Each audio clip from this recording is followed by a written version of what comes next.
Oye, Ponciano, últimamente mi imperio romano es Napoleón. De veras. Sí. El mío también.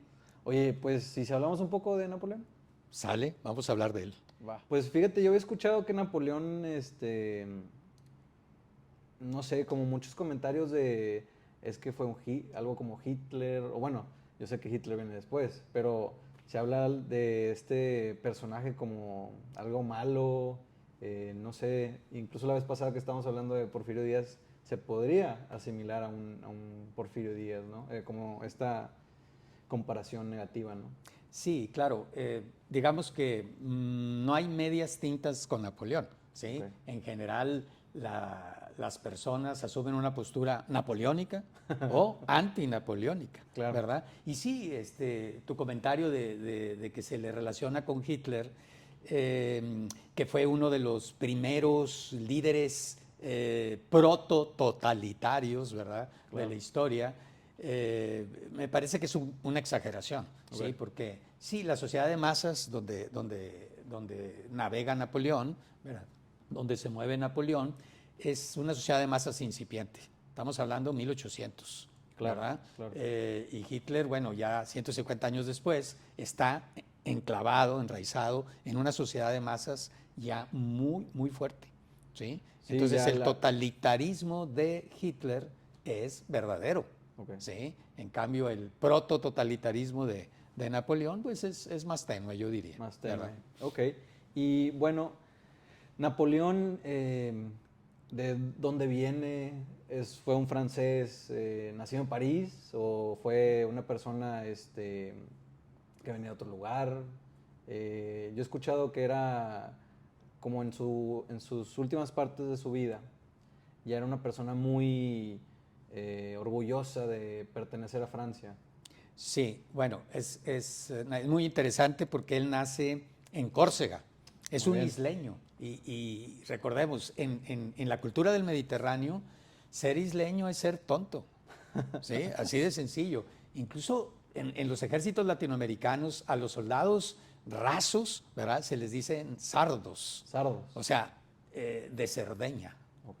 Son isleños, son unos tontos, ¿sí? Y entonces él nace en Córcega y...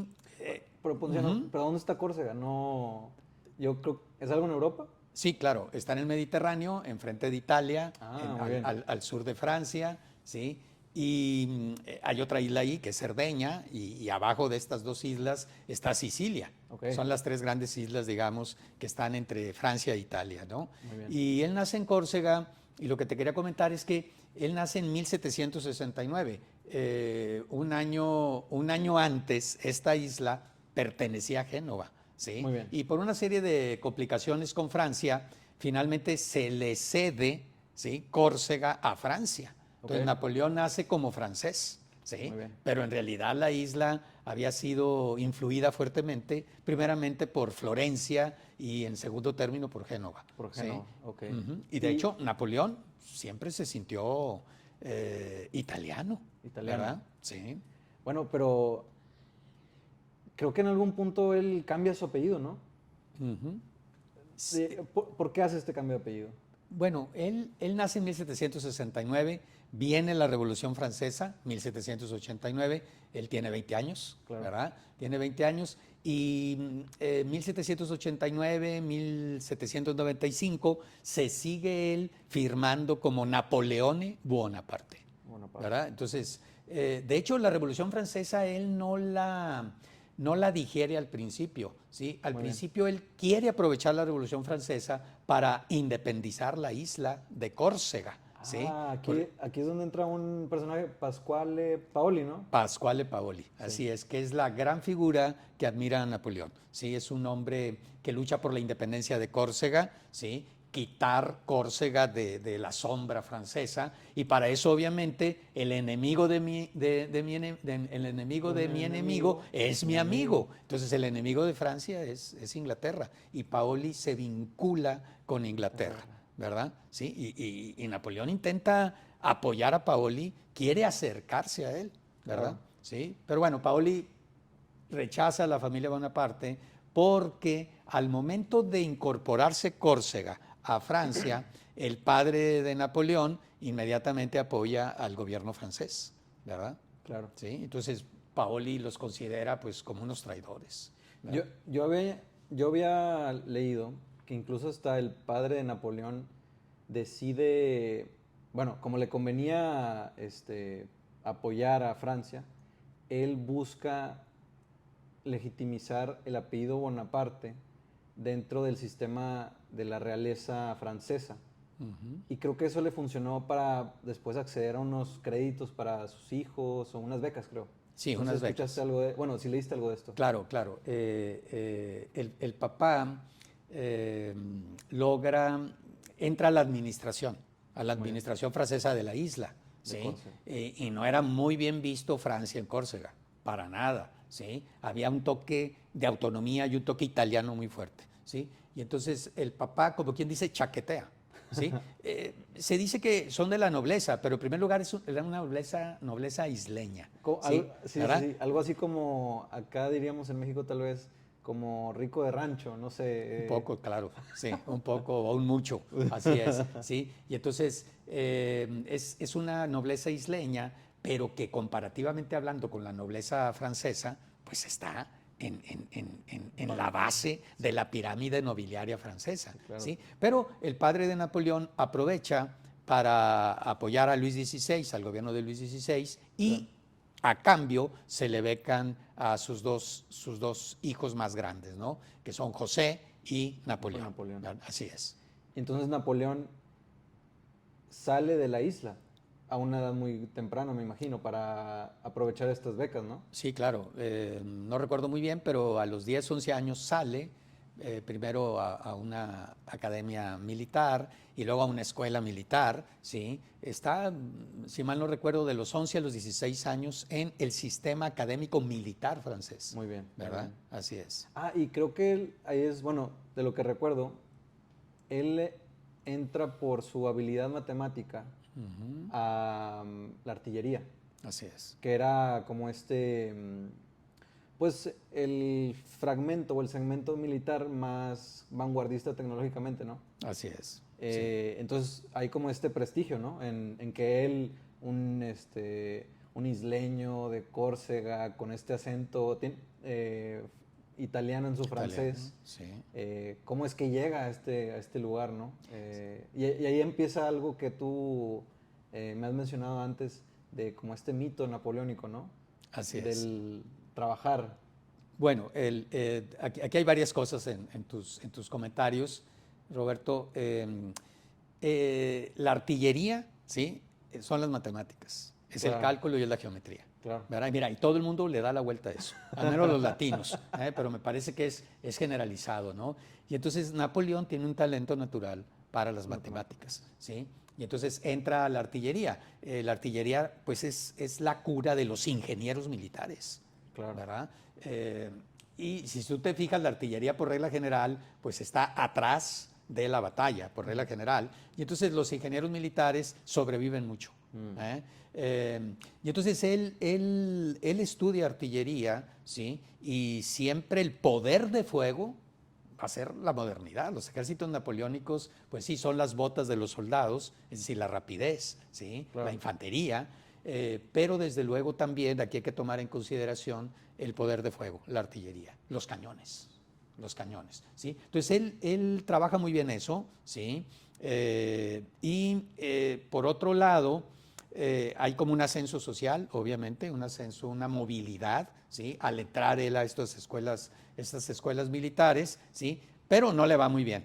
No le va muy bien, incluso, ¿verdad? Como decíamos, no le va muy bien al estallar la revolución, porque estalla la revolución y él ve ese estallido revolucionario como una oportunidad para sacar a Córcega de la órbita francesa, apoyando a Paoli.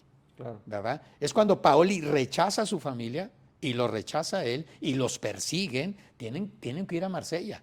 Toda la familia Tienen que Bonaparte escaparse. tiene que escaparse cuando Napoleón se sube al carro de la revolución, ¿verdad? Claro. De la revolución francesa, y viene lo que se va a denominar el mito napoleónico, que no es otra cosa más que la movilidad social de la modernidad, ¿sí? Como un isleño, el corso, el capo, ¿verdad? El caporal, el cabo, el Claro. cabo, Es más, llega a ser emperador. es más, hasta lo discriminaban como alguien que su pueblo, los romanos los habían hecho esclavos, ¿no? Algo así, creo que hay estas expresiones muy despectivas hacia su lugar de origen. Claro, sí, pues no en balde le decían corso, y no tanto porque fuera de Córcega, sino decir corso en aquella época era decir Alguien inferior. alguien inferior. La gente de las pequeñas islas son brutos, ¿verdad? Eso es la cultura del Mediterráneo. Claro que no son ningunos brutos, ¿verdad? Para nada. Pero vaya, muchas veces hay ese prejuicio, ¿no? Sí, claro. Esos prejuicios. Sí, claro, como los existen en cualquier otra parte del mundo, ¿no? Pero fíjate, volviendo a lo que tú señalabas del mito, el mito napoleónico es romper la rigidez de la pirámide social del antiguo régimen. ¿Sí? Cuando hablamos del antiguo régimen, hablamos de 300, 400 años, 1400, 1800. ¿Sí? Sí. El antiguo régimen, digamos, heredó los compartimentos estancos, ¿verdad? Los tres grandes grupos de la Edad Media. Los que luchan, los que oran, los que trabajan, ¿verdad? Es decir, los que oran, los sacerdotes, el primer estado. Los que luchan, los nobles, los guerreros, el segundo estado. Y los que trabajan, el pueblo, el tercer estado. ¿Sí? Y entonces tú estabas ubicado en uno de estos tres estados y ahí te quedabas. Tú naciste en un territorio y ahí te morías. Tú eras parte de un oficio y en ese te conservabas. ¿Sí? Y aquí tenemos cómo Napoleón simboliza la ruptura del antiguo régimen, el mito napoleónico, porque siendo él un isleño, va a llegar a ser emperador prácticamente de Europa. Sí, ¿verdad? va a conquistar gran parte de Europa. Gran parte de Europa. Así Que lo es. único que le faltó, bueno, tal vez fue Gran Bretaña, pero sí, una conquista impresionante. Pero ¿cómo él representa o es parte de esta Revolución Francesa? Porque como bien dices tú, él no, en realidad no le interesa mucho cuando está sucediendo la revolución, pero después le conviene a su familia irse a Francia y tomar un refugio ahí. ¿Cómo es que él reconcilia esto que después se va a mencionar sobre él, de que él representa la revolución? Bueno, lo que pasa, recordemos, él es muy corso, él es muy de Córcega. Okay. Entonces, él lo que quiere ante todo es la autonomía de Córcega. ¿Sí? Hay que recordar que Rousseau, Juan Jacobo Rousseau, escribió un ensayo sobre la Constitución de Córcega. ¿Sí? Rousseau era tenía un pensamiento político utópico, de pequeñas comunidades donde se podía ejercer el republicanismo, es decir, el autogobierno literal. Okay. ¿Sí? Si había 100 ciudadanos, los 100 ciudadanos iban a participar en el gobierno. ¿Sí? Pero para esas utopías rusonianas pues se requerían territorios pequeños. Entonces Rousseau vio a los corsos, dijo, estos isleños son dignos, son realmente nobles de corazón. Aquí se puede implementar una utopía, ¿verdad? Y entonces hay ese deseo de Napoleone Bonaparte, ¿sí? ese deseo de hacer de su isla una sociedad rusoniana, una sociedad autónoma, un país independiente. ¿Sí? Pero tú ya mencionaste la educación de Napoleón, y la educación de Napoleón se hace en un caldo de cultivo de la Ilustración. ¿Sí? Y la Ilustración es el basamento ideológico de la Revolución Francesa. O sea, recordemos, la Revolución Francesa se sintetiza en igualdad, libertad y fraternidad, y no olvidemos, o muerte. Eso último claro, lo he escuchado. Ese es el lema original. ¿Sí? O muerte. ¿Sí? Libertad, igualdad y fraternidad o muerte. ¿Verdad? Es la imposición de la modernidad. Esta es la ideología moderna, te guste o no, yo la impongo. ¿Verdad? Y va a haber muerte. Claro, va a haber muchas muertes, claro. Muerte. Sí, porque el régimen tradicional, el mundo religioso, pues se va a oponer a todo esto, ¿no? Incluso en la misma Francia. En la misma Francia va a haber como una primera cristiada, la Vendée, ¿sí? 1794, 1796, que es un genocidio. Es un genocidio que la República Francesa ejerce sobre los católicos de la parte oeste de Francia. Terrible, terrible. Entonces, mira, está la Ilustración. ¿Sí? Entonces, Napoleón sí tiene el corazón corso y la autonomía, pero por otro lado, él tiene estas ideas de libertad, igualdad y fraternidad, o muerte. O muerte. ¿Sí? Pero también es un romántico. Ah, claro. Es Sí. un romántico, y entonces el romanticismo aprovecha esta movilidad, esta ruptura de los compartimentos estancos, ¿verdad?, del antiguo régimen, y desde abajo tú puedes subir arriba, ¿sí? Pero eso se hace con pasión, y eso se hace con un objetivo de ser el señor del mundo, ser el señor del mundo, y eso es muy romántico. Claro. ¿Sí? Es llegar a mero arriba. ¿Por qué? Porque voy a desplegar mis talentos, porque yo valgo.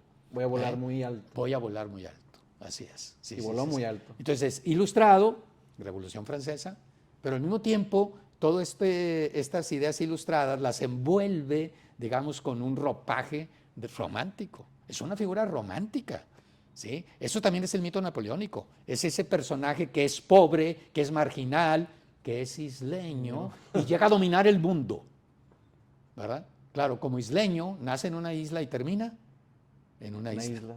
La isla de Santa Elena. Así es. Que está en Sudamérica, ¿no? En África del Sur, en el Sur. Atlántico del Sur. Sí, Okay. sí, así es. Así es, sí. Se cuenta, ¿verdad? Quién sabe si sea o no cierto, en una biografía que escribe el biógrafo alemán Ludwig, Emil Ludwig, sobre Napoleón, comenta que en el último cuaderno de Napoleón, ¿sí? Escolar, a los 16 años. Ya sé cuál dice. A ver, sí. Sí, que al final está como describiendo muchos lugares, ¿no? Y al final describe Santa Elena.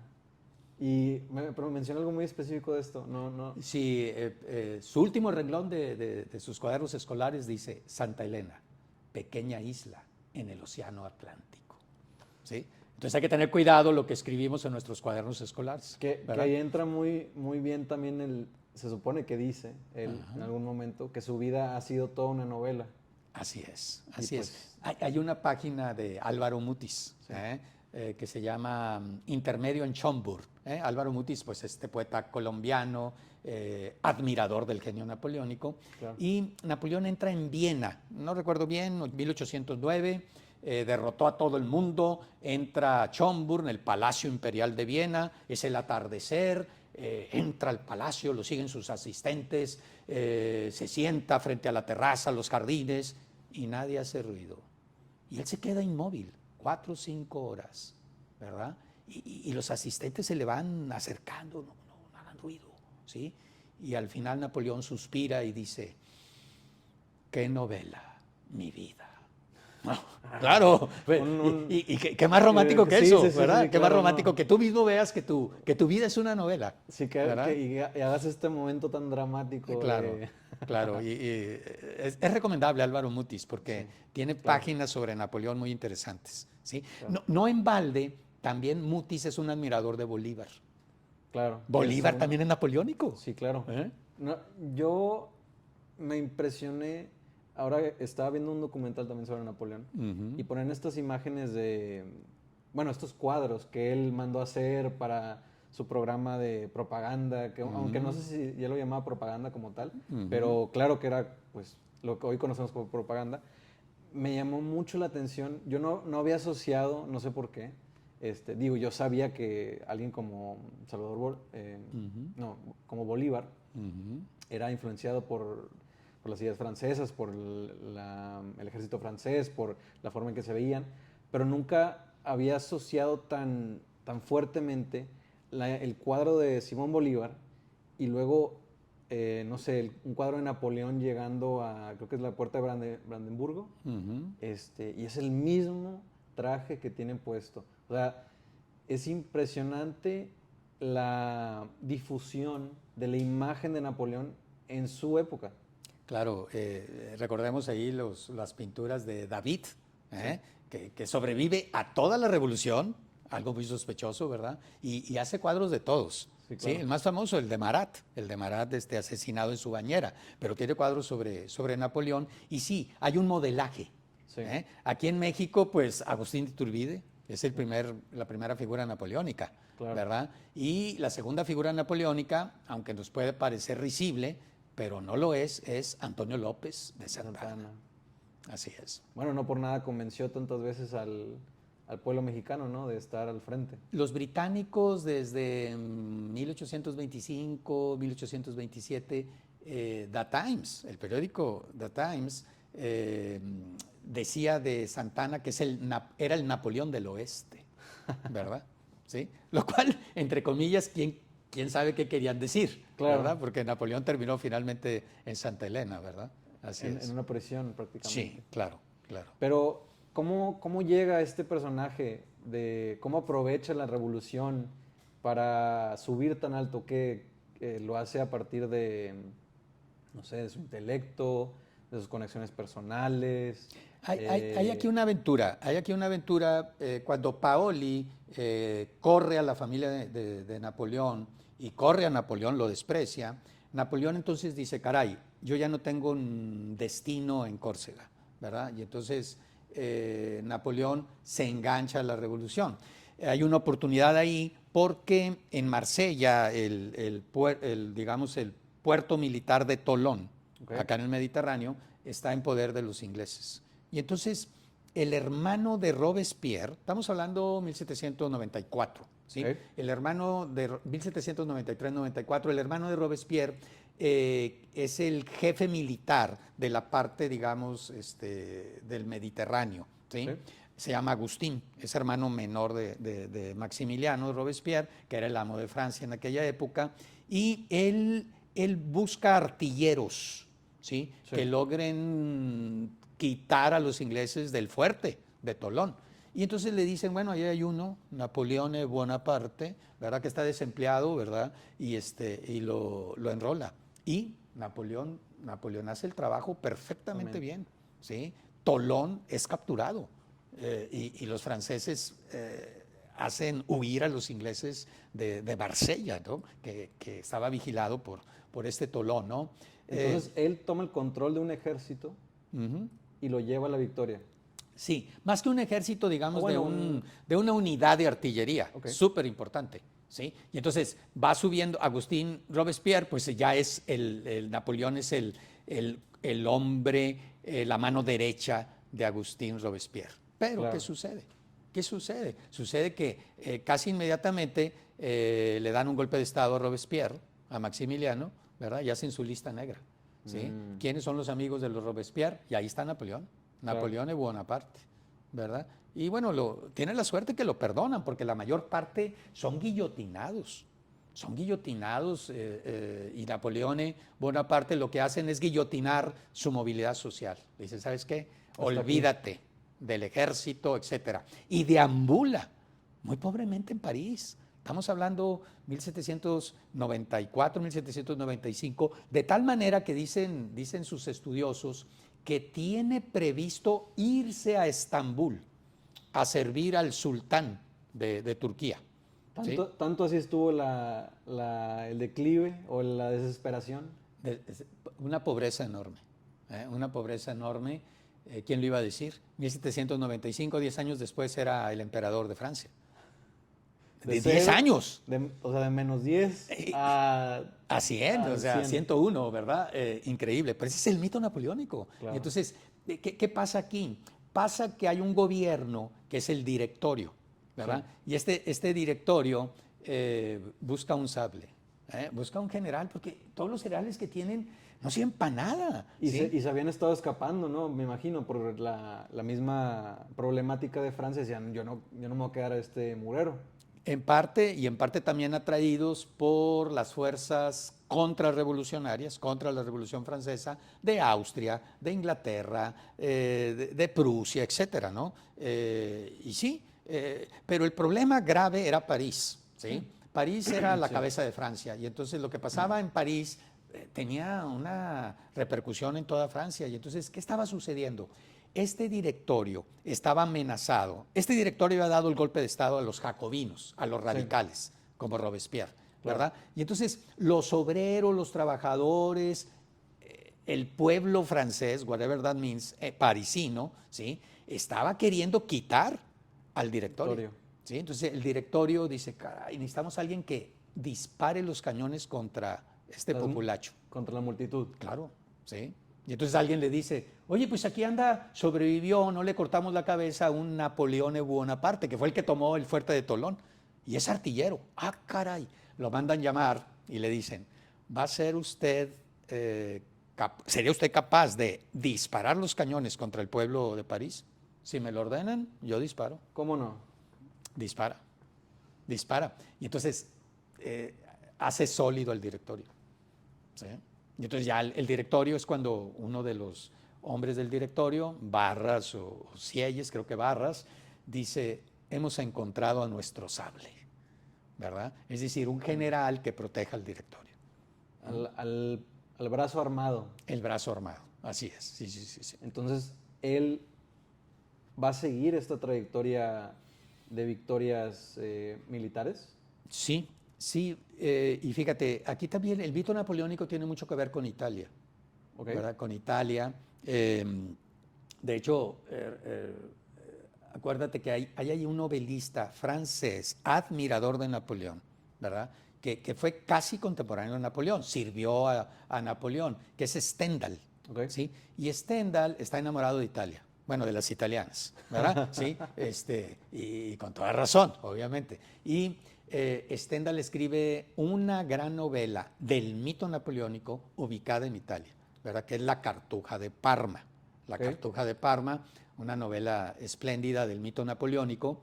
Y te digo esto de Italia porque Napoleón Bonaparte, ¿sí? Es ya comandante importante de Francia. ¿Sí? Y entonces lo comisionan a que ponga orden en Italia, porque los ejércitos revolucionarios en el norte de Italia pues habían penetrado, ¿sí? Pero habían sido derrotados por los austriacos. ¿Sí? Los austriacos dominaban el norte de Italia.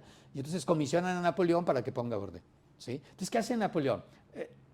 Recordemos, hay dos símbolos napoleónicos, ¿sí? De animales.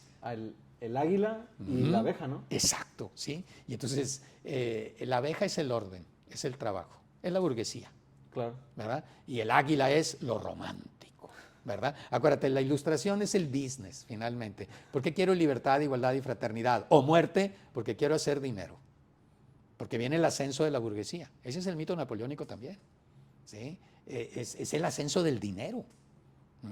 Pero Napoleón también combina lo romántico, el águila napoleónica, que es la guerra, ¿verdad? Y este esplendor, buscar como estos momentos, por así decirlo, sublimes, ¿no? Que él quiere tener.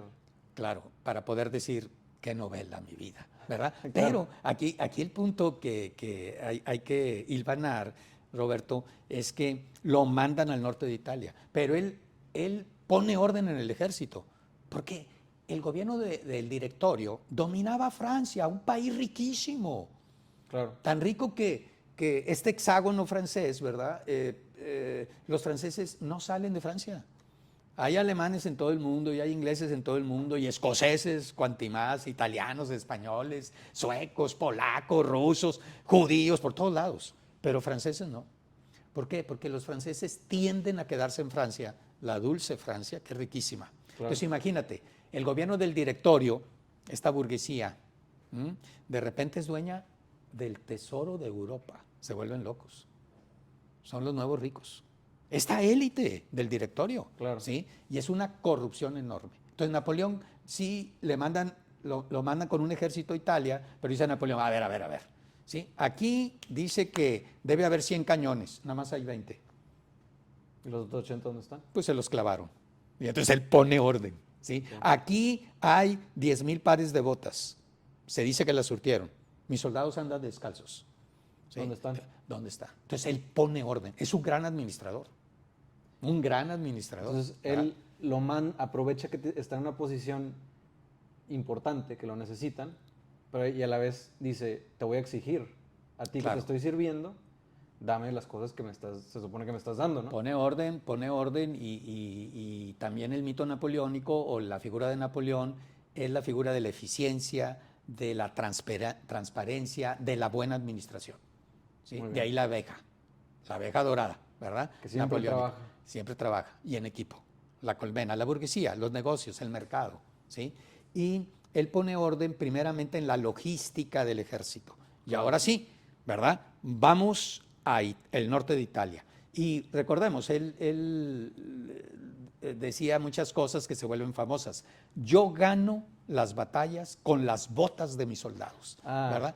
Eso es la rapidez, ¿verdad? Oye, si tengo un enemigo, yo tengo que tener dos, ¿verdad? Y tengo un ejército acá y otro acá, los coloco para que sean 2-1, ¿verdad? Claro. La superioridad numérica, ¿sí? Algo había visto de que él hacía guerra diferente a como era el modelo del régimen antiguo. Ajá. En esto, tal vez como que no sé si está bien dicho, pero como que la aristocracia o los que peleaban, los nobles, tenían como ya estos códigos de guerra que eran muy, como que no le entraban de lleno, por así decirlo, a la pelea.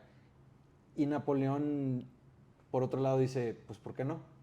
Y empieza a hacer estas cosas que tú mencionas, de mover los ejércitos a un paso, por así decirlo, redoblado o muy rápido a través de ciertos espacios, para que, aunque lleguen tal vez cansados a la pelea, llegan antes y empieza como a romper estos límites. ¿Sí es así? Sí, claro, sí. Acumula poderío de fuego, ¿verdad?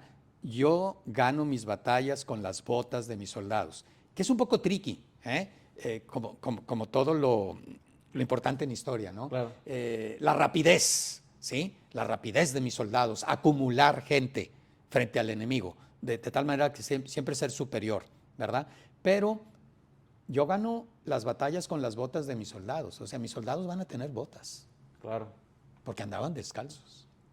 Van a estar bien equipados. Exactamente, el equipamiento del ejército napoleónico. Ahora, tú aquí mencionaste una cosa muy importante. El ejército del antiguo régimen son ejércitos muy pequeñitos, de profesionales, ¿sí? Y el reclutamiento es muy tenue, ¿sí? En el siglo XVIII, ¿sí? Es ligero, ¿sí? ¿Qué hace Napoleón y la Revolución Francesa? Bueno, ya es una sociedad de masas incipientes. Es un reclutamiento masivo. Entonces aquí se recluta a los campesinos, ¿sí? En grandes masas, ¿sí? Pero estas grandes masas, ¿por qué van a ir a pelear? ¿Por el rey? No, van a pelear por su granja que acaban de adquirir, claro, que antes era de los aristócratas. Cierto, la patria está en peligro, es decir, mi granja que me acaban de dar, ¿verdad? Que ahora es mía. ¿Sí? Entonces, el campesinado francés cuida ahora de sus intereses, ¿sí? Y va a la guerra para defenderlo, ¿verdad? Entonces, Napoleón es esta rapidez, estos ejércitos de masas, y desde luego, hay otra frase aquí también que tiene mucho que ver con lo que tú comentabas, de la ruptura también de normas de la nobleza militar, sí, ¿verdad? Claro. Napoleón decía que en las mochilas de sus soldados estaba el bastón de mariscal. Sí. ¿Verdad? Es decir, en el antiguo régimen tú eras oficial porque eras aristócrata. Oye, un campesino bueno no puede ser oficial. No puede. No puede ser, ¿verdad? En el ejército francés revolucionario y napoleónico, sí. Muchos de los mariscales de Napoleón son también como Napoleón. ¿Sí? Es gente campesina, es gente de los artesanos, es gente de las provincias, es gente que no tiene educación y llegan a ser mariscales. ¿Verdad? Por cómo se demuestran en el campo de batalla, por su mérito. Exactamente, esa es una palabra clave del mito napoleónico, la meritocracia. Claro. La meritocracia, ¿verdad? No es como el antiguo régimen de que tú tienes privilegios. Eres noble y aunque seas un noble que no hace nada. No haces nada, ¿verdad? Ahí eres noble. Y puedes ser un campesino muy brillante o un artesano muy brillante, ahí te quedas, ¿sí? Y acá la idea de Napoleón y de la Revolución Francesa, de la modernidad, es tú estás en la pirámide social en función de tus obras, de tus méritos, claro, ¿verdad? Y esa es la idea de la meritocracia, digamos, napoleónica, ¿verdad? Ok, qué fuerte, ¿no? Sí, porque claro, estas ideas a veces lo pensamos como si fuera, no sé, parte de la vida diaria para nosotros. Bueno, lo es para nosotros ahora, pensar que cualquiera puede subir muy alto. Algunos suben muy alto y no se lo merecen. Claro. Ahora es al revés. Conozco algunos. No digo nombres, ¿verdad? Pero me imagino que se imaginan algunos nombres, ¿no? Sí, sí, sí. Sí, que es la era del populismo. Claro, Es la era del fascismo. claro. ¿Qué es eso? Los hombres masa suben arriba. Napoleón no es un hombre masa, aprovecha la sociedad de masas, pero es un hombre que tiene méritos, es un genio. Sí, es ¿Verdad? tremendamente capaz en sus ámbitos. Claro. Fíjate, quería enlazar un poquito tu comentario de estos ejércitos del antiguo régimen, porque va a haber ejércitos que se quedan como el antiguo régimen, ¿sí? Que pelean contra Napoleón. Que pelean contra Napoleón. Y, por ejemplo, el ejército prusiano, el ejército alemán. El ejército alemán es un ejército de oficiales de alta nobleza. Claro. ¿Sí? Y los soldados pueden ser reclutas, masa, pero son soldados. ¿Sí? Y esto influye en Latinoamérica. Va a haber ejércitos latinoamericanos en el siglo XIX y XX que tienen la influencia prusiana. Muy bien. Por ejemplo, el ejército de Chile, el ejército de Argentina, el ejército de Uruguay. Okay. ¿Verdad? Pero va a haber ejércitos que tienen la influencia francesa, del ejército francés. El ejército francés es, tú tienes un soldado, hace méritos, tiene talento, sube. ¿Sí? Por ejemplo, el ejército mexicano, ¿sí?, tiene una influencia francesa. El ejército peruano tiene una influencia francesa. ¿Sí? Entonces aquí hay como en Latinoamérica, Francia, ¿verdad? Hay una influencia francesa, pero también en ciertas sociedades, ¿sí?, sobre todo las del Cono Sur, ¿sí?, ahí la influencia sobre los ejércitos es alemana, es prusiana, ¿verdad? Entiendo. Sí. Pero entonces, Napoleón va a este lugar en el norte de Italia, me imagino que gana, Sí. que cumple lo que le pidieron, Sí. pero ¿cómo pasa de ahí a... Habías mencionado hace un poco que estaba desesperado en París y 10 años después es emperador. ¿Cómo pasa? O sea, ¿qué sucede en el intermedio que alguien, que digo, ya estaba en una posición alta, pero cómo pasas a crear un puesto? Porque no había emperador francés antes. En su época no hubo un emperador francés. Así es, así es. Y él decide ser el primero, si mal no recuerdo. Sí, sí, sí. Es interesante porque, bueno, como tú lo apuntas, obviamente sus campañas del norte de Italia son victoria tras victoria. Claro. Asombra a Europa. ¿Sí? Y Napoleón siempre va a tener la campaña de Italia, tiene 2 campañas de Italia, pero la primera siempre la tiene en su mente, como el modelo, ¿verdad? Es un nuevo estilo de hacer la guerra, ¿sí? Un ejército de masas, bien equipado, como lo dices, con gente que sabe que si hace bien las cosas lo van a ascender, ¿verdad? Está muy motivado el ejército, ¿sí? Un ejército de gente que defiende sus terrenos, son suyos. Claro. No es la patria, la monarquía, la dinastía, que es muy abstracto. Sí, ¿verdad? eso Sí. es Sí. como, Aquí ¿qué me importa eso? Exactamente. Aquí. En la vida real, ¿qué ¿qué pasa? La vida real, tengo un interés. Sí. Tengo un interés, tengo una propiedad que defender, ¿verdad? Entonces Napoleón regresa a Francia, ¿sí? Y el directorio desea que invada Inglaterra. Oh. ¿Sí? Entonces, obviamente Napoleón dice, pues sí, sí lo quiero invadir, pero ¿cómo lo invado? ¿Cómo? Sí. ¿Cómo lo hago? No, Hay un charquito ahí dice, en medio. no. Napoleón tiene muy claro que el gran enemigo de Francia es Gran Bretaña. Sí. Y, si te acuerdas, Paoli es pro-británico. Cierto. Pero ahora Paoli se quita a Napoleón y Napoleón ahora chaquetea en su corazón, dice Paoli. El enemigo de mi enemigo es mi amigo, pero bueno, en este caso Paoli es defendido es defendido por Inglaterra.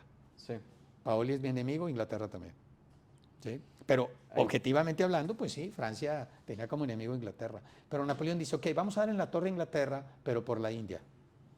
Aquí Sí. ya se muestra el Napoleón que tiene un sentido de la historia. Ok.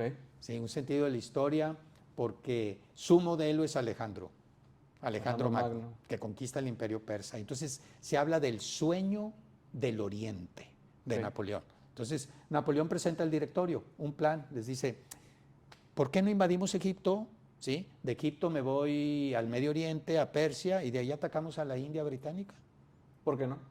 Y los derrotamos, ¿verdad? le damos en los intestinos, en el estómago, en el bajo vientre, le damos a Inglaterra. Que esto también este plan tiene que ver con el aprovechamiento de que Francia tenía un ejército terrestre muy fuerte, ¿no? Y que lo suyo no era andar por el mar. Claro. Como quiera tiene que pasar de Claro, Francia a Egipto. Sí, ¿verdad? el mar Mediterráneo. Claro, pero bueno, digamos, la flota británica tiene como prioridad defender el Canal de la Mancha para que no lo invadan, ¿verdad? ¿Sí? Bueno, esta época también de Napoleón, cuando él va al norte de Italia y luego regresa al norte de Italia, pues es el militar más importante. Hemos encontrado nuestro sable, ¿sí? Pero el sable se vuelve autónomo. Sí. Y el directorio dice, caray, ¿qué hacemos con él? ¿Sí? Es el momento también, te decía, del encuentro de Napoleón con Josefina. ¿Sí? Claro. Josefina, que es otra isleña, nació en Martinica. Martinica. Es criolla, es decir, tiene sangre mulata, chico. Entonces, fíjate cómo no es Napoleón nada más, es su gran amor, que es Josefina. Claro, Napoleón es un mujeriego empedernido, increíble, ¿sí? No en balde por aquí hay un texto, Roberto. Guy Breton. Historias de amor de la historia de Francia. Napoleón y las mujeres. Sí, este cuate Breton, Guy Breton, publicó en los años 60, publicó 7, 8 volúmenes que fueron un hitazo, lo hicieron millonario, ¿sí? Me imagino que hay mucho contenido erótico, claro, muy escabroso, y todo el mundo lo leyó, y más si eras francés o francesa, ¿no? Claro, entonces fue un hitazo, y uno de los tomos se refiere a Napoleón y las mujeres, ¿verdad? Que es muy interesante, pero vaya, todos los estudiosos de la figura de Napoleón, todos coinciden que Josefina fue su gran amor, ¿sí? Y es interesante porque, digamos, Napoleón, un isleño, un marginal, está también con una chica marginal, isleña, de Martinica, con sangre mulata, ¿verdad? ¿Sí? Y entonces, Josefina... Ahí se nota que a él no le importa de dónde venga las personas, le importa la persona en sí. Hasta cierto punto. Sí, bueno, es que aquí hay otra cosa muy, muy importante de Napoleón. Napoleón es el ego, que también es muy romántico, ¿sí? Hablemos de algo interesante. ¿Qué les parece? Hablemos de mí, ¿verdad? Es el romántico, o sea, nada más está hablando de él, ¿verdad? Y entonces, Napoleón es un ególatra, definitivamente. Y hay documentos que muestran que a Napoleón no le interesaba ninguno de sus soldados, ¿sí? O sea, Napoleón usa el ejército, y el ejército adora a Napoleón, pero Napoleón no adora a sus criaturas, ¿verdad? Hay líneas en las que Napoleón confiesa de que a mí no me importa sacrificar 1 millón de hombres. Es cierto. ¿Verdad? Con tal de que consiga lo que yo quiera. Exactamente, ¿verdad? Que eso también es muy moderno. Es la cosificación de la persona, ¿verdad? Pero bueno, en el caso es que, digamos, con Josefina podemos particularizar que le interesaba a Josefina y que no le interesaba que Josefina tuviera sangre mulata, ¿verdad? Pero no lo podemos generalizar en que Napoleón realmente... Exacto, ¿sí? Que Napoleón quisiera a las personas, wow, ¿no? No, me parece que no. Pero lo interesante aquí entonces es que el sable que se está volviendo autónomo, el directorio dice, caray, este cuate se quiere ir a Egipto, pues que se vaya, va a perderse allá, nos lo vamos a quitar de encima. Claro. ¿Verdad? Y entonces él se va a Egipto y efectivamente su flota, ¿sí?, es hundida por los ingleses, la ubica Nelson, el gran almirante británico, la ubica ahí enfrente de Alejandría, en Abukir, y la hunde. Entonces Napoleón se queda sin comunicación con Francia. Como quiera, él hace toda una expedición militar, cultural, política, en todo este territorio que pertenecía supuestamente al Imperio Otomano, ¿verdad? Y va hasta lo que hoy es Palestina, Israel, el Líbano, va por toda esa área, pero decide regresarse, dice, caray, ya aquí no tengo nada porque no tengo, digamos, mi línea logística de suministros ha sido rota. Claro. ¿Sí? Entonces, aparte, le llegan comunicaciones de que el directorio está manejando terriblemente mal Francia. Que todo el norte de Italia que él había capturado, Sí. ahora lo acaban de perder, ¿verdad? A Prusia o a Austria. A Austria, Austria. a los austriacos, ¿sí? Acuérdate que los austriacos tenían el Véneto, Venecia, y tenían el milanesado, Milán, Entiendo. ¿verdad? Entiendo. ¿Sí? Y entonces lo recuperan los austriacos y Napoleón dice, yo quiero regresar, pero ya con la idea de decir, soy un sable autónomo y puedo quitarme de encima el directorio. Ya puedo hacer lo que yo quiera. Sí, lo que pasa es que como Julio César sabe hacia dónde quiere ir, pero no sabe cómo nombrarlo. O sea, tiene al bebé, pero no lo ha bautizado, ¿verdad? Entiendo. ¿Sí? Claro, finalmente el bebé lo va a bautizar como el imperio. Y un imperio necesita, como bien lo dijiste, un emperador, algo nuevo. Sí. No es rey, es emperador, ¿verdad? Y entonces él regresa, ¿sí? Pues cae prácticamente de sorpresa, logra burlar ahí a la flota británica, regresa a París y entonces habla con algunos de los directores, ¿sí? Sobre todo Sieyes, y se pone de acuerdo con él para dar un golpe de Estado, ¿sí? Y crear una fórmula que se llama el consulado.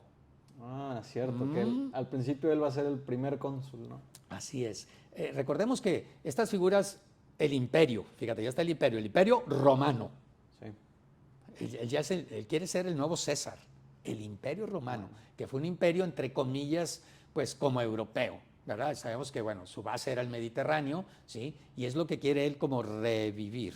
Sí, claro. ¿Sí? Pero con un basamento moderno, ¿verdad? Y entonces dice, bueno, César primero fue cónsul, luego de cónsul dictador y luego emperador, ¿verdad? Entonces crea esto que se llama consulado.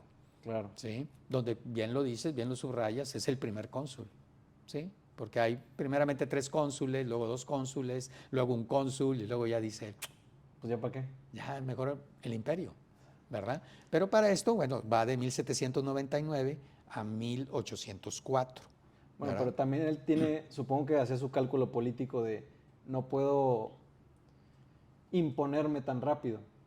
Tengo que hacer como este ejercicio de pretender tal vez. Sí, lo que pasa es que Napoleón en el ejército hace toda una labor administrativa, civil, de orden.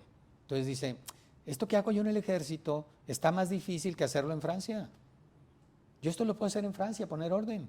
Claro. Poner orden en los caminos, poner orden en las finanzas públicas, poner orden entre los funcionarios, poner orden en las provincias, ¿sí? Y entonces cuando es cónsul, ejerce una administración impecable. Crea la administración pública francesa, ¿sí? Crea la administración pública francesa, tú lo comentaste por ahí, crea los liceos, la educación pública, crea una condecoración, una como caballería moderna, que es la Legión de Honor, ¿verdad? ¿Sí? Y entonces gana mucha fuerza. Hace muchas instituciones que siguen vivas hoy en día. Claro. Empezando porque da un golpe de Estado. Claro. Golpe de Estados. Los golpes de Estado son modernos. Son los ejércitos que dan el golpe de Estado. Y entonces él da uno de los primeros golpes de Estado. Podríamos decir el primer golpe de Estado moderno. El 18 de Brumario, por noviembre. Noviembre del 99. Porque usaban otro calendario, ¿no? Usaban otro calendario. Sí, porque la Revolución Francesa es revolución porque dice el cristianismo para afuera. ¿Sí? Ahora nosotros, 1789 después de Cristo, no. Año 1 de la Revolución. Año 2 de la Revolución. ¿Sí? Semana de 7 días, no. Semana de 10 días. El domingo ya no va a existir. Nadie a misa. Se acabó la religión. Hasta aquí. Sí, hasta aquí. Son 10 días, 3 decenas. ¿Sí? Y nada de noviembre. En noviembre es otoño, hay brumas, brumario, ¿verdad? Y en septiembre es el mes de las uvas, de la vendimia, vendimiario. Y así te vas, ¿verdad? ¿Sí? Recrean la historia. Sí. Es un intento de recrear la historia, De reimaginar, de repensar. Es el poder de la ideología, Sí. ¿verdad? De quitar todo lo antiguo, ¿verdad? Sí, así es, sí. Sí, pues ahí se va a hacer con Laplace lo del sistema métrico y todas estas cosas que, bueno, hoy en día... Claro, que aquí eso están. eso también es de la Revolución y es de Napoleón. Sí, Claro, ¿sí? Napoleón pone orden también en las leyes, que el antiguo es régimen había cierto. muchas leyes, y él dice, no, vamos a hacer una sola ley o una serie de leyes civiles, mercantiles, penales, códigos, ¿sí? Códigos muy claros, muy bien escritos, de Claro. manera simple y sencilla, que cualquiera los pueda entender, ¿sí? Que ahora en tiempo, en nuestros tiempos, vemos cómo si entras a ver la Constitución y todas sus ediciones, ahorita ya está muy complicado de leer, ¿no? Como Claro. que tal vez en algún punto va a volver a ver esta simplificación de los códigos. Sí, Napoleón es un hombre, recordemos, es un hombre de acción. El hombre de acción pues no escribe, porque está muy ocupado. Claro, Entonces, si escribe, pues escribe al grano, ¿sí? Como aquello que escribió César para resumir una campaña allá en Asia Menor. Vini, vidi, vinci. Vine, vi y vencí. y se acabó. Muy bien, Napoleón es del estilo. Dice, no tengo tiempo para echar rollo, ¿sí? Aquí al grano. Y entonces escribe, es el inspirador, tenemos abogados que le ayudan, escribe el Código Civil Napoleónico, ¿verdad? Y Claro. es sencillo, transparente, lógico, que cualquier persona entiende, ¿verdad? ¿Sí? Es decir, acuérdate, el genio dice, caray, la distancia menor entre dos puntos es la línea recta. Sí. ¿Por qué andamos por aquí y luego por allá? ¿Sí? Vámonos al grano. ¿Sí? Y Napoleón es muy cesariano, como Julio César. Okay. Es muy parecido en eso, ¿verdad? Entonces él va a hacer estas instituciones primero desde su consulado, pero mencionaste que va a subir a ser el emperador. ¿Cómo sube a ser esta figura tan pues llamativa, tan gloriosa? Como me imagino que fue todo un evento, ¿no? Su llegada al frente del imperio. Claro, claro. Bueno, se va dando cuenta de que el consulado pues es artificio. O sea, el consulado en Roma era un año, y eran 2, y luego se elegían otros 2, y él ya lleva como cónsul 3, 4 años, y dice, caray, esto no es. ¿Qué es lo que quiero ser? Emperador. Pues vamos a hacerlo. Sí. Vamos a hacerlo, punto. Ya había tenía, digamos, una ilegitimidad de origen, porque Sí. había llegado por un golpe de Estado, Claro. ¿verdad? Sí. Pero va a ganar una legitimidad de ejercicio. ¿Por qué? Porque pone orden en Francia, ¿sí?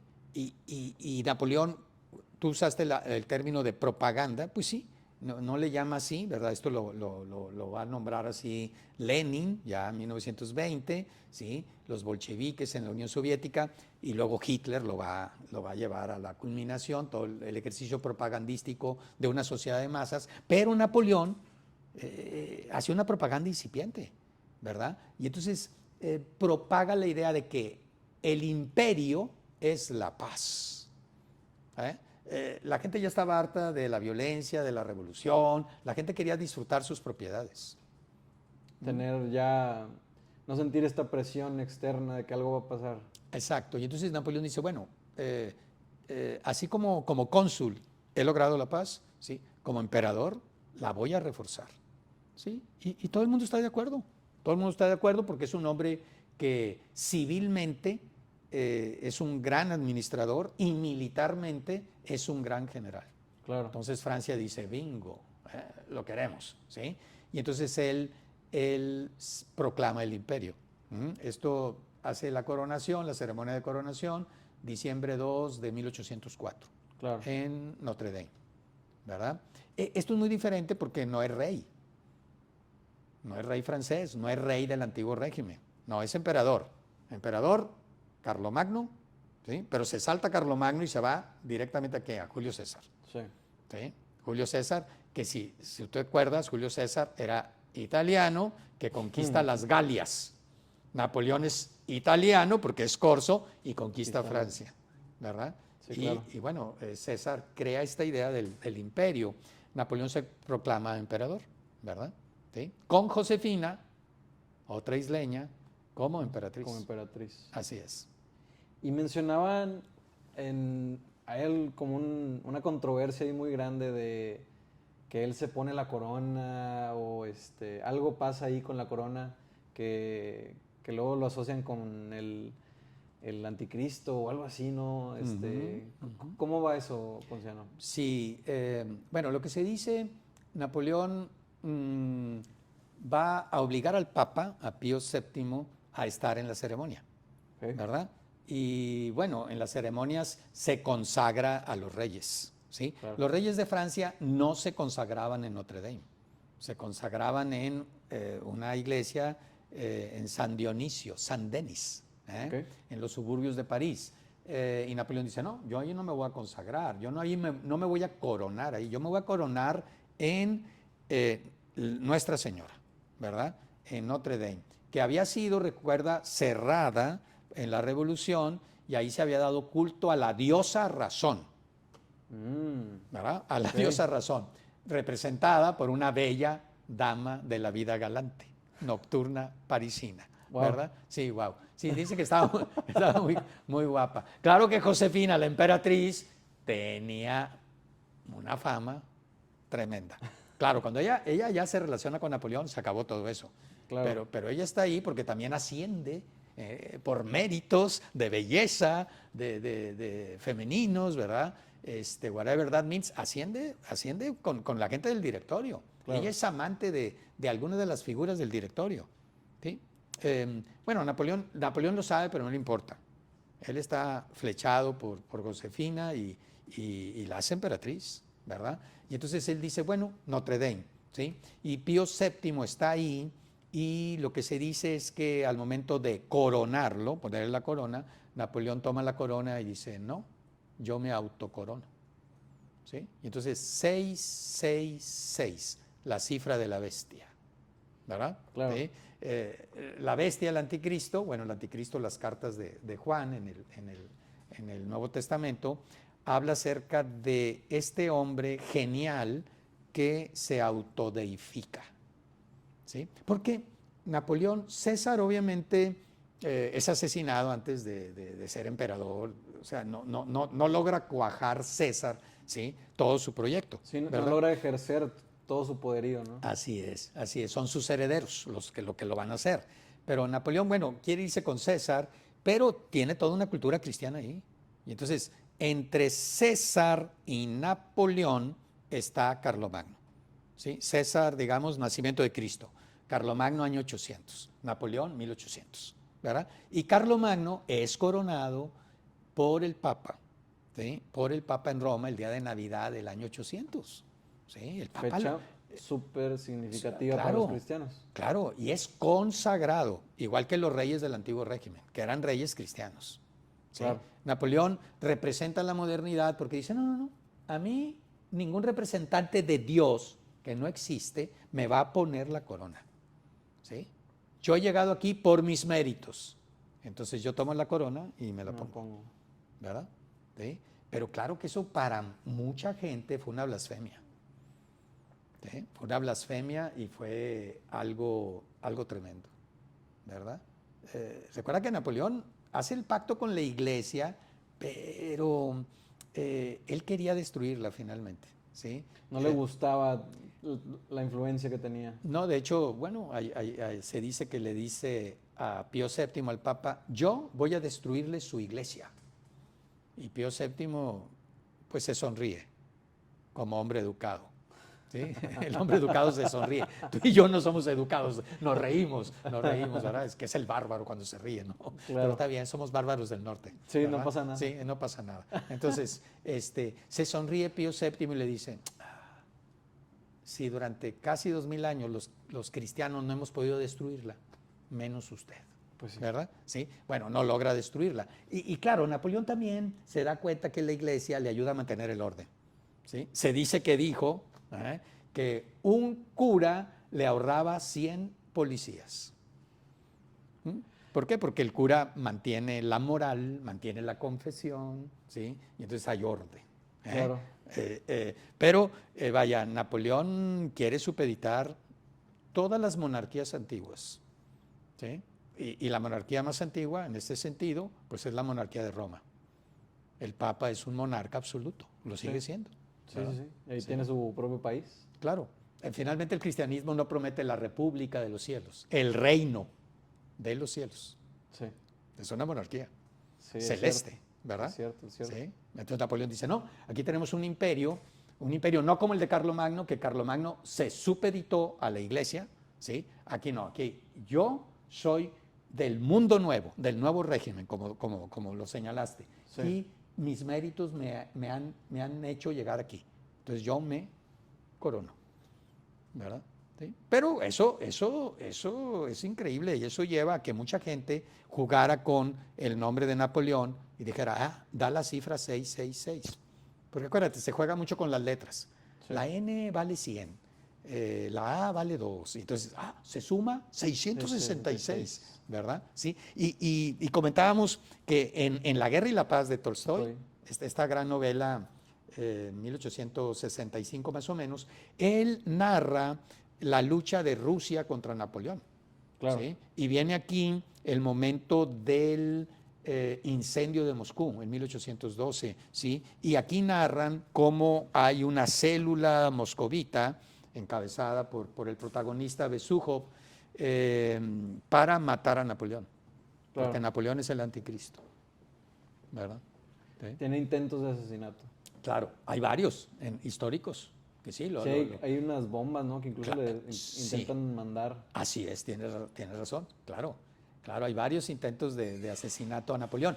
Cuando tú comentabas casi al principio, o al principio de esta conversación, acerca de que se le comparaba con Hitler, ¿verdad? Sí. Y yo te decía que, bueno, a lo mejor era muy exagerado decir esto, pero siembra, digamos, hace los pininos de un Estado totalitario, porque crea la inspección de policía. No sé si tú recuerdas a este personaje, Fouché. No. Fouché. Fouché va a ser un político, ¿verdad? Que también viene de abajo y llega a ser duque de Otranto, ¿verdad? Okay. Y sobrevive todos los gobiernos, porque es un mafioso, ¿verdad? Y tiene todas las informaciones, todos los archivos de... Ponciano Murillo, Roberto Lozano, mira aquí y acá, ¿verdad? Tiene toda la información bien controlado, ¿sí? Y Fouché va a ser inspector de policía, ministro de policía de Napoleón. Okay. ¿Sí? Entonces algunos hablan, exageradamente, pero lo hablan, algunos historiadores, del estado ya policíaco que Napoleón va desarrollando, ¿verdad? ¿Sí? Algo muy nuevo. Y ahora, que ahora vivimos, digo, a veces en Monterrey quisiéramos que fuera más, o en México quisiéramos que fuera más, pero existe ya el estado policíaco, ¿no? Muy firme en las sociedades modernas. Claro, porque el Estado nazi, el nazismo, pues genera un Estado policíaco. Sobre todo, el Estado soviético, en la época de Stalin, es un Estado policíaco a la N potencia. Claro. ¿Sí? Que no solamente va contra los enemigos del gobernante, sino que va contra los inocentes. Porque la idea del Estado policíaco es crear terror para paralizar a todos. Que no se muevan. Que no se muevan. Que no se muevan. Así es. Sí. Qué figura tan polarizante, ¿no?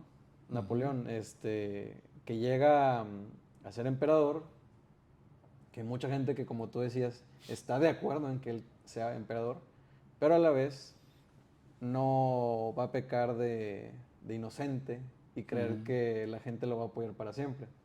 Él establece estas formas de controlar, o las bases al menos. Sí, en Francia, y el Napoleón va extendiendo las fronteras de Francia y va extendiendo el imperio sobre toda Europa. ¿Sí? Y, por ejemplo, en el norte de Italia, y lo narra muy bien Stendhal en la Cartuja de Parma. En la Cartuja de Parma, nada más hay que tener cuidado si quieres si claro. quieres mostrarlo. ¿Sí? En este libro es maravilloso porque un tercio del libro habla cómo Napoleón entra a Italia, ¿verdad? Y la gente adora a Napoleón. Las mujeres adoran a Napoleón, la nobleza. Y hay una apertura, como que se abren las ventanas, se respira aire fresco. Hay libertad, hay méritos, Claro. ¿sí? Hay movilidad. ¿Sí? Y todo esto que en el norte de Italia lo describe muy bien Stendhal en la Cartuja de Parma, también se vive en toda Europa. Entran los ejércitos franceses en los estados alemanes, en Austria, en Polonia, en Holanda, etc. Y todos dicen, wow, libertad, igualdad y fraternidad. O muerte. El ejército, o muerte porque vas a pagar impuestos. Ah, caray. Eso no venía en el lema, o muerte, ¿sí? Es decir, sí, aquí va a haber libertad y esto y lo otro, pero hay una expoliación enorme. O sea, el imperio francés se sostiene con la sobrefiscalización de toda Europa. Entonces empieza la gente a decir, caray, esto de libertad, igualdad y fraternidad tiene un precio. ¿Sí? Y no les gusta el precio, no les va a gustar. ¿Sí? Alemania son 300 países en aquella época. Sí, sí, porque hasta, ¿quién es? Bismarck, ¿no? El que lo unifica. Bueno, un poco después, claro, Bismarck unifica 1870, sí, un poquito después, claro. Pero está todos estos estados alemanes y que le van a hacer frente, ¿no? Algunos le van a hacer frente, otros Napoleón los toma como estados títeres, ¿verdad? Y los prusianos, que son los que están más alejados de Francia, acá en el oriente, en el este de Alemania, odian a Napoleón. Claro. Y odian la humillación que Napoleón está haciendo contra los príncipes alemanes. ¿Sí? Entonces hay como Napoleón, el romanticismo dijimos que es también muy nacional. El romanticismo son las naciones. Francia, Italia, Polonia, Irlanda, claro, México, ¿sí? Todo eso es la era romántica, es la era de los nuevos estados-nación. Córcega independiente, es romántico, ¿sí? Entonces, claro, si te fijas, romántico viene de Roma, Roma, pero la Roma cristiana. Porque todos esos valores de una comunidad autónoma, de una persona autónoma, sin soberbia, es el cristianismo. ¿Sí? Pero vaya, se distorsiona. Se distorsiona todo esto. Pero entonces, ¿por qué te digo esto? Porque en Alemania Napoleón es bien visto al principio, ¿verdad? El gran filósofo Hegel, Hegel dice, con Napoleón entra la modernidad y la libertad a Alemania, ¿verdad? Goethe se va a quedar con la boca abierta con Napoleón, ¿sí? Correcto, todo muy bonito, pero el cobrador de impuestos, y no solo eso, sino que hay cartas de los generales que le dicen a Napoleón, pues hemos querido que nos apoyen en el ejército esta población, pero no quiere. Napoleón, por favor, no se pide, se quita, se quita, ¿verdad? Y también hay una expoliación del arte. Ah, es cierto, ¿verdad? en toda Italia, ¿no? En Italia, en Alemania, Egipto. en todos lados, ¿sí? Hay un robo francés de obras de arte de toda Europa. Que llegan al Louvre. Sí, bueno, claro, algunas de ellas después van a tener que ser regresadas, pero hay una expoliación enorme. De hecho, supongo que por ahí es donde viene, bueno, no, de ahí es donde viene la piedra de Rosetta, ¿no? Que primero la van a tener los franceses en Egipto y luego se la van a quedar los ingleses y por eso está en el Museo Británico. Pero sí hay un robo así. Sí, y también, enorme. Claro, Napoleón, el imperio va a tener una nobleza imperial, que son sus mariscales, los hermanos, las hermanas de Napoleón. Que ahí entra como su lado muy italiano, ¿no? Claro. Esto de querer poner a tus, incluso aquí en México, ¿no? Que llegas al poder y pones aquí a tus hermanos, a tu madre. Sí, claro, es como tú dices, es muy latino, muy italiano, ¿verdad? Muy mafioso, ¿verdad? Pero también muy romántico. Claro. ¿verdad? De que tu familia esté ocupando los puestos importantes, etcétera. Y sí, reparte Napoleón Europa entre sus hermanos, ¿sí? Y entre sus mariscales, ¿sí? Y estos mariscales, estos hermanos empiezan a hacer relaciones con la antigua nobleza, ¿verdad? Entonces también hay como un robo de los títulos de nobleza, Okay. ¿verdad? Por esta burguesía en ascenso, ¿verdad? Esta nobleza de servicio imperial, ¿sí? Algunos militares, algunos administradores, que va tomando nombres aristocráticos, que se vincula en matrimonio con aristócratas del antiguo régimen. Claro, ¿Verdad? claro. Oye, Ponciano, vamos a hablar ahora de la caída de este primer emperador francés, de cómo baja de este escalón que él mismo se creó, ¿no? ¿Cómo es esta caída? Yo había leído que se equivoca al ir a Rusia y que el invierno fue su terrible enemigo, pero pasan más cosas, ¿no? Sí, claro. Bueno, tú estás hablando de la campaña de 1812, ¿verdad? Del verano y otoño-invierno de 1812. Pero antes de eso, recordemos, Napoleón se proclama emperador, claro, en 1804, fines de 1804. Al año, en diciembre de 1805, tiene lo que se considera la gran victoria de Napoleón, que es la batalla de Austerlitz, ¿verdad? Y Napoleón siempre va a hablar de el sol de Austerlitz, ¿verdad? El sol de Austerlitz, ¿sí? Un poco antes de Austerlitz, en octubre de 1805, sí, viene el hundimiento total de la flota franco-española en Trafalgar, allá enfrente de Cádiz. Uy, que en Londres ahí tienen un monumento así a esta gran victoria, ¿no? Es el momento. Claro, es Piccadilly Circus, ¿verdad? Está la columna de Nelson, sí, conmemorando el triunfo de Trafalgar, la derrota naval de Napoleón. Claro. ¿Verdad? Ahí ya prácticamente con el hundimiento de la flota franco-española, los españoles son aliados de Napoleón en esta época, pues se sella el destino de Napoleón, porque Napoleón podría imperar continentalmente, territorialmente, pero la modernidad es el mar, es el océano, es el Atlántico. El que domina el Atlántico domina el mundo, ¿sí? Entonces los británicos tienen ahora pues el poderío naval, el poderío del Atlántico, ¿sí? Entonces se encierran a Francia, ¿sí? Y entonces Napoleón, en esta victoria de 1805, dice, caray, lo que vamos a hacer después de Austerlitz es quebrar el comercio inglés. Entonces vamos a poner como una muralla aduanera, que Napoleón le llamó el sistema continental, ¿sí? Y toda Europa no va a comprar productos ingleses. Vamos a quebrar a los tenderos ingleses, ¿verdad? Y esto era este bloqueo, ¿era algo también muy moderno? Es el primer intento. Es de un bloqueo comercial. El primer intento de un bloqueo, digamos, organizado por un Estado contra otro Estado. Wow, ¿sí? Es un bloqueo que, claro, obviamente estamos en 1805, 1810, ¿sí? Si ahorita hay contrabando por todos lados, imagínate en aquella época, pues era imposible controlar las costas de Europa. Claro. ¿Sí? Entonces, como quiera, Napoleón intenta derribar económicamente al imperio británico, a Gran Bretaña, ¿sí?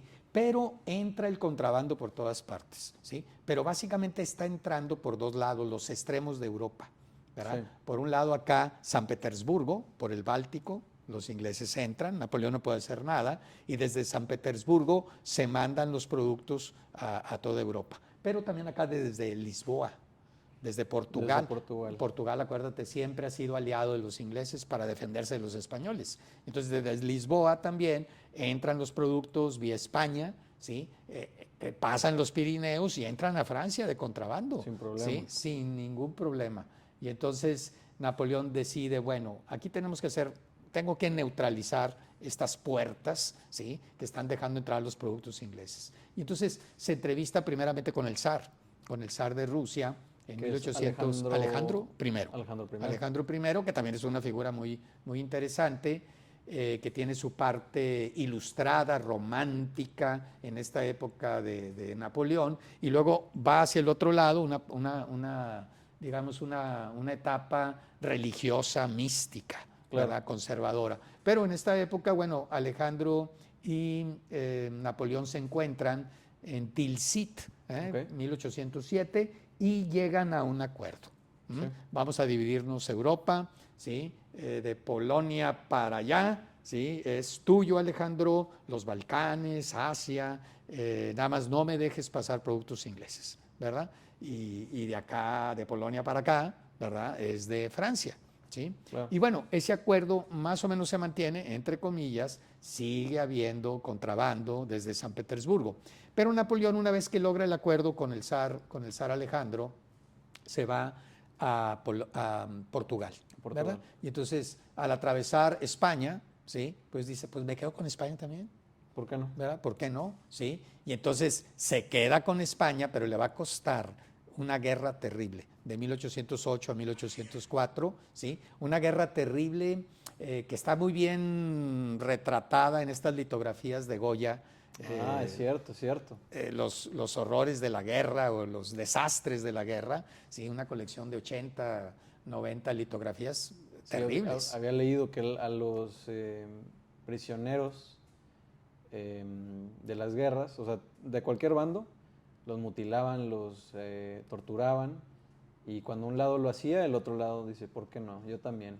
Claro, los destripan. Sí. ¿Sí? Hay una narración espléndida de Arturo Pérez Reverte que se llama El Húsar, Okay. el Húsar, sobre esta invasión napoleónica en España. Y la suerte del Húsar francés es terrible, ¿verdad? Entonces Napoleón entra a Portugal, no logra controlar Portugal, no logra tomar prisioneros a la familia real portuguesa, que se va a Brasil, apoyada por la flota británica, y los británicos van a apoyar a los rebeldes españoles, ¿verdad? Ahí va a estar el general Wellington, ¿verdad? Que va a ser ahí sus pininos europeos, ya tenía toda una trayectoria en la India, Sí. ¿sí?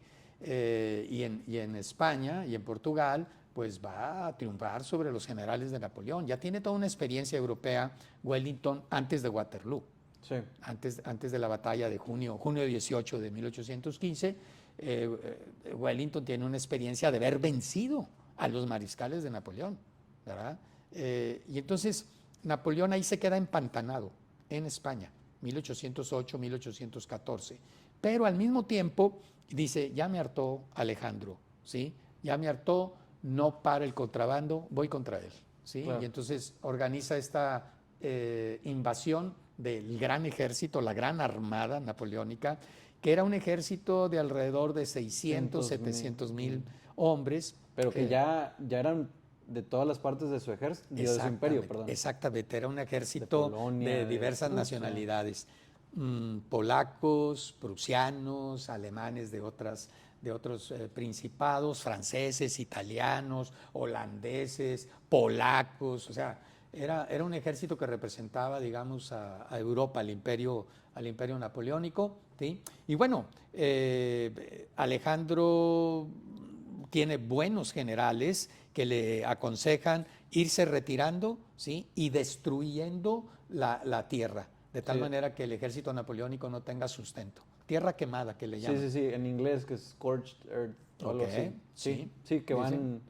Okay. Van quemando, van destruyendo los campos, van destruyendo los pastos, las aldeas, de tal manera que el ejército dice, caray, ¿cómo me sostengo? Claro. ¿Sí? Entonces Napoleón llega a Moscú y dice, bueno, llego a Moscú y se va a rendir Alejandro. Nadie sale a recibirlo, nadie sale a rendirse, Alejandro se mueve más hacia el interior de Rusia y Napoleón ahí duda, y mientras duda pasan 3 semanas, se incendia Moscú, ¿verdad? Pero ahí yo tengo una duda. ¿Lo incendian o se incendia? No, lo incendian.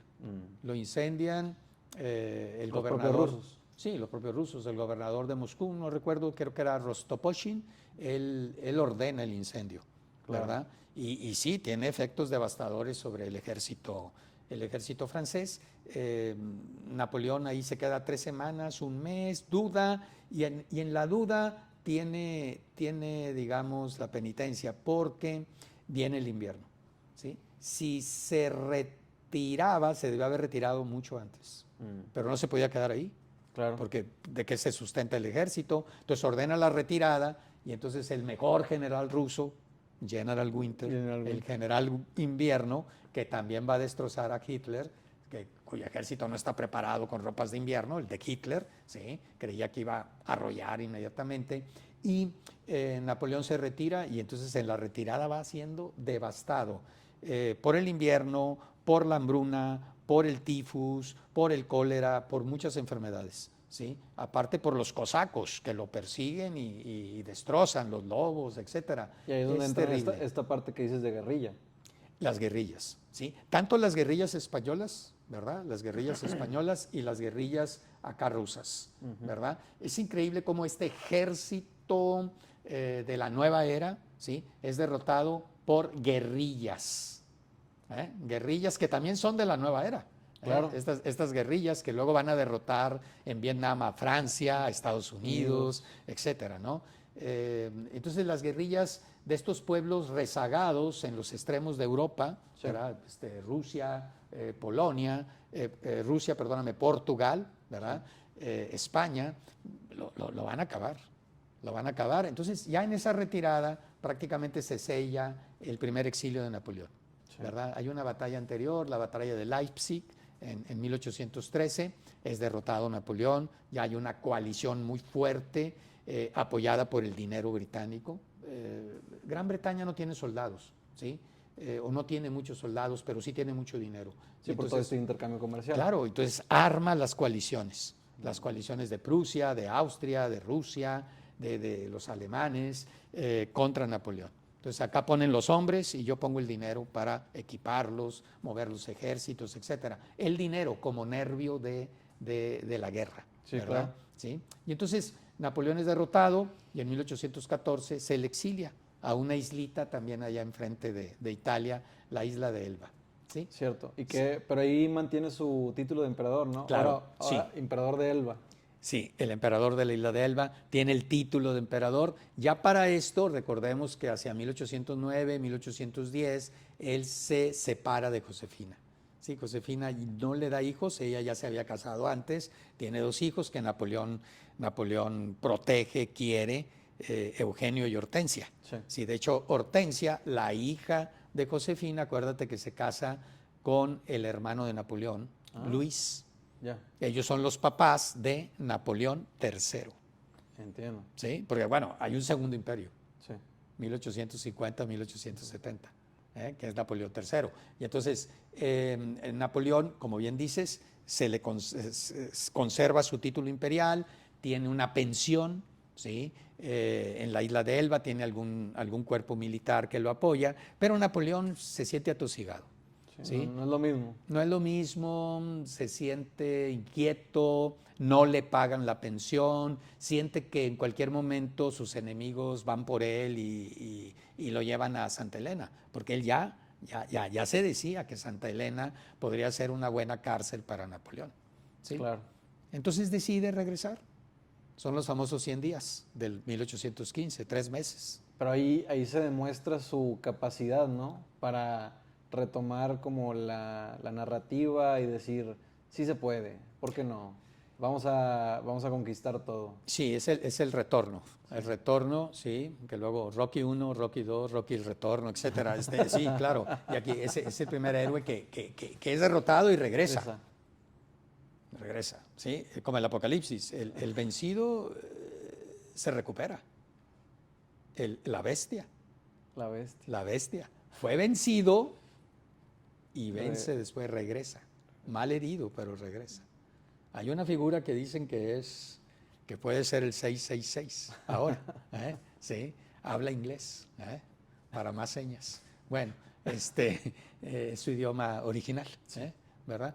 Bueno, fue herido y se recupera, ¿verdad? Bien, vaya, son juegos, son juegos, claro. Juegos apocalípticos. Y entonces Napoleón regresa, como tú dices, muy romántico, ¿sí? Se había restaurado los Borbones. El Luis XVI, María Antonieta los habían guillotinado, ¿sí? Y Luis XVII, el hijo de la pareja, pues fue muerto de hambre, ¿verdad? De enfermedad, prácticamente asesinado por los revolucionarios. Y aunque no reina, este niñito de 13, 14 años, se le considera a Luis XVII como un rey mártir, Claro. ¿verdad? Y entonces el hermano de Luis XVI, más joven, Luis XVIII, ya envejecido, es ahora el nuevo rey, ¿verdad? Y aquieta, Luis XVIII, hermano de Luis XVI, es una figura tranquila, sí, es una figura tranquila. Muchos reaccionarios quieren el terror blanco, vamos a matar a todos los bonapartistas, ¿no? Y él trata de aquietar las cosas, ¿sí? Pero los que están muy inquietos son los soldados. Los soldados con Napoleón tenían botín, los Claro. soldados con Napoleón tenían movilidad. Tenían Los gloria.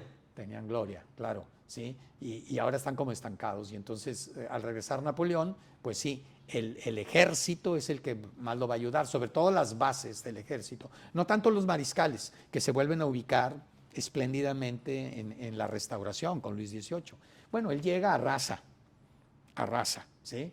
El corso ha desembarcado, ¿sí? Y luego se va aproximando París y el general Bonaparte se acerca, ¿sí? Y ya está en los suburbios de París, ha llegado el emperador, ¿verdad? Claro. O sea, va cambiando su nombre, ¿no? Va cambiando su nombre y bueno, el problema es que hay una coalición enorme y ahora sí dicen, ¿sabes qué?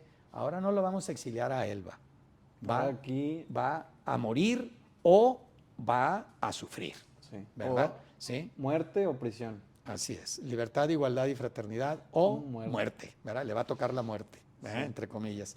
Y entonces hay un duelo, ¿sí? Los prusianos, los anglo-holandeses con Wellington, los prusianos con Blücher, tratan de juntar sus tropas allá en Bélgica. Napoleón dice, caray, esto es rápido, ¿sí? Tengo que irme con uno y luego contra otro, Sí. ¿sí? No puedo permitir que se unan las tropas. Y entonces hay un duelo en la batalla de Waterloo, junio 18 de 1815 contra Wellington. Los mariscales de Napoleón, casi todos se habían enfrentado con Wellington, Sí. ¿sí? Y sabían que Wellington era alguien sobresaliente, ¿sí?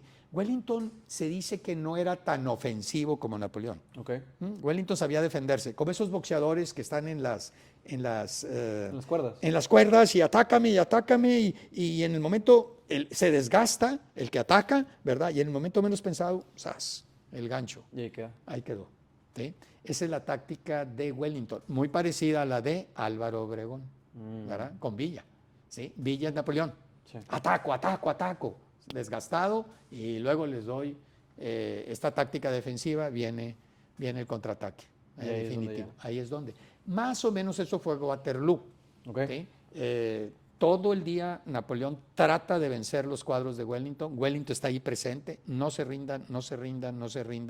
Y ya al atardecer, ya desesperado, Napoleón ordena a la vieja guardia, el regimiento, digamos, de mayor calidad que tenía, a hacer un ataque. ¿Sí? Y cuando está haciendo el ataque, la vieja guardia, llega Blücher, los prusianos. ¿Sí? Los refuerzos. Los refuerzos. Esos son 30,000 hombres, deciden la batalla.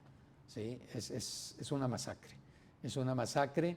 Y bueno, Wellington al día siguiente dijo dos cosas. Dijo, si no hubiera estado yo aquí, hubiéramos perdido. ¿Sí? Dijo la verdad. Sí. Él animaba bien a su gente. ¿Sí? Y está durante toda la batalla en todas las líneas. ¿Sí?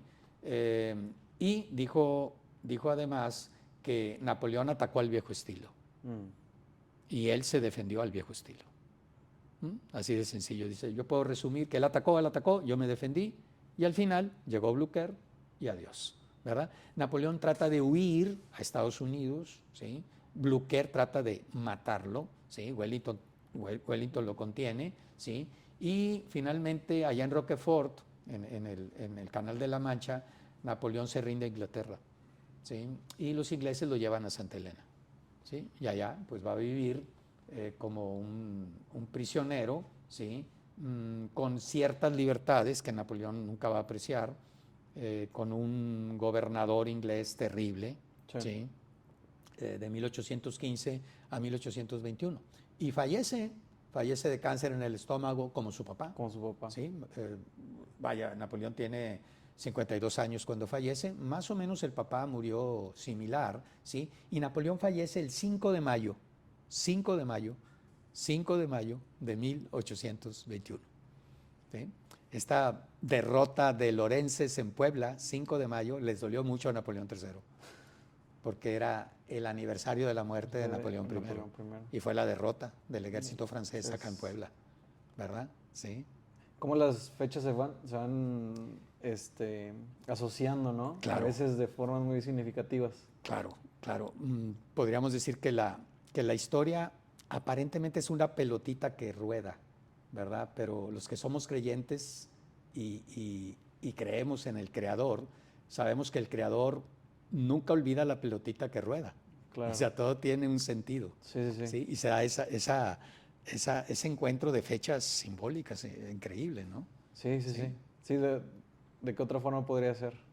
Ujú. Y entonces, Napoleón, ¿qué novela, como él dice? ¿Qué novela es su vida? Y claro, no va a terminar porque posteriormente, creo que en 1840, ya gobernando Luis Felipe de Orleans, el cuerpo de Napoleón pasa de Santa Elena a París. Para París. A París, y bueno, tiene su mausoleo, Sí. ¿verdad? Y el mito napoleónico, que tiene una segunda edición con Napoleón III. Claro. Napoleón III, que tiene mucho que ver con México. Tiene mucho que ver con México, con el imperio de Maximiliano de Habsburgo, cuando Napoleón III intenta un protectorado en México. ¿Sí? Y toda la gran novelística europea, que deja su enorme, enorme, tremenda. Mira, por ejemplo, Víctor Hugo, Los Miserables. ¿Sí? Claro. El general Hugo, el papá de Víctor Hugo, del novelista, pues fue un general bonapartista. ¿Sí? Víctor Hugo admiraba mucho a Napoleón I, detestaba a Napoleón III. Napoleón I era Napoleón el Grande. Claro. Napoleón III acuña el término, Víctor Hugo con muy mala leche, Napoleón le Petit, Napoleón el Pequeño, ¿verdad? ¿Sí? Nunca segundas partes fueron buenas, dice. ¿Sí? Bueno, eso se dice. Entonces, Los Miserables tiene toda una parte espléndida sobre la batalla de Waterloo. ¿Sí? Y dice Víctor Hugo algo así, dice, Waterloo no fue una batalla, fue un cambio de frente en el universo. Ahora ya ves que es muy rimbombante. Sí, claro, ya hablamos de la Guerra y la Paz, hablamos de la Cartuja de Parma, hablamos de Balzac. Balzac, claro, que tiene muchísimas novelas sobre la época napoleónica. Aquí es una novelita que se llama El Coronel Chabert. ¿Sí? Chabert es un oficial francés que lo dan por muerto en la batalla de Eylau, 1806, 1807, pero no está muerto. ¿Sí? Regresa a Francia 5, 6, 7 años después, pero su familia, su esposa ya está vuelta a casar, ¿verdad? Y él dice, espérame, yo estoy vivo, ¿verdad? Y eso ocurría mucho, Eso ocurría mucho en la época napoleónica, ¿no? Y entonces está la sombra de Napoleón, el mito napoleónico. Así es. Sí, sí, creo que incluso, por ejemplo, Stanley Kubrick, me acuerdo en la exposición que hubo en Marco, sí, había todo un librero de los libros de Stanley Kubrick que él compró sobre Napoleón. Ok. Creo que él quería hacer una película sobre Napoleón. De hecho, Ridley Scott sí, pues ya va a sacar la película de Napoleón, pero Ridley Scott hizo algo fabuloso, basándose en un cuento de Joseph Conrad, ¿sí? Otro gran novelista bonapartista, ¿sí? Basado en una pequeña novelita o cuento largo de Conrad, que aquí viene en la narrativa breve, completa de Conrad, que se llama Los Duelistas. Okay. Fue la primera película de Ridley Scott, obra maestra. Obra maestra. Habla de dos oficiales del Imperio Napoleónico que se retan a duelo, ¿verdad? Y va el Imperio Napoleónico desplegándose y ellos están en un duelo y en otro duelo y en otro duelo, hasta que uno de ellos se harta y dice, ya. ¿De para qué? Y hay un último duelo. ¿Sí? Hay un último duelo. Es una película soberbia. ¿Sí? También está la película que se llama Waterloo. Claro. Waterloo, es de un cineasta ruso, Bondarchuk. Sí. Excelente película. Militarmente dices, wow, wow. Hasta Marlon Brando hizo de Napoleón en Desire. Sí. Desire, un Napoleón muy interesante.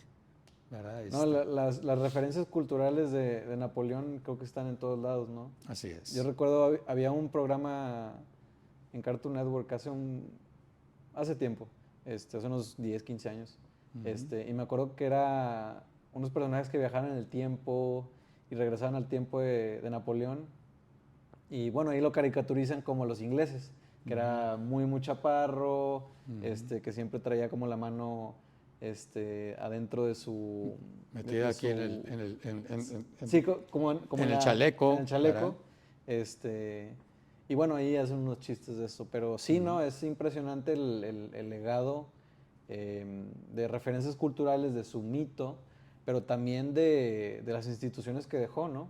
De esta idea Que siguen rigiendo a Francia, Claro.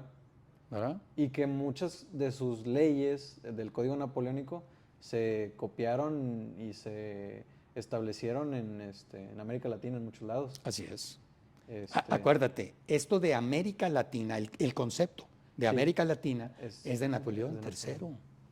Napoleón III acuña el término América Latina, ¿verdad? Claro. O sea, está el mito napoleónico, muy fuerte, tremendamente fuerte.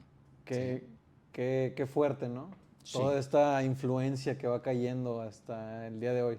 Claro, yo me quedaría finalmente con este fracaso de la autodeificación. Claro. ¿Sí? El hombre es una criatura Sí, no, y no. se debe a su creador. Sí.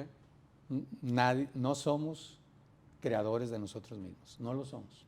¿Sí? Y Napoleón Bonaparte, en un sentido religioso, ¿sí? En un sentido de misterio de Sí. su vida, yo creo que nos da esa lección. ¿Sí? No termines en Santa Elena.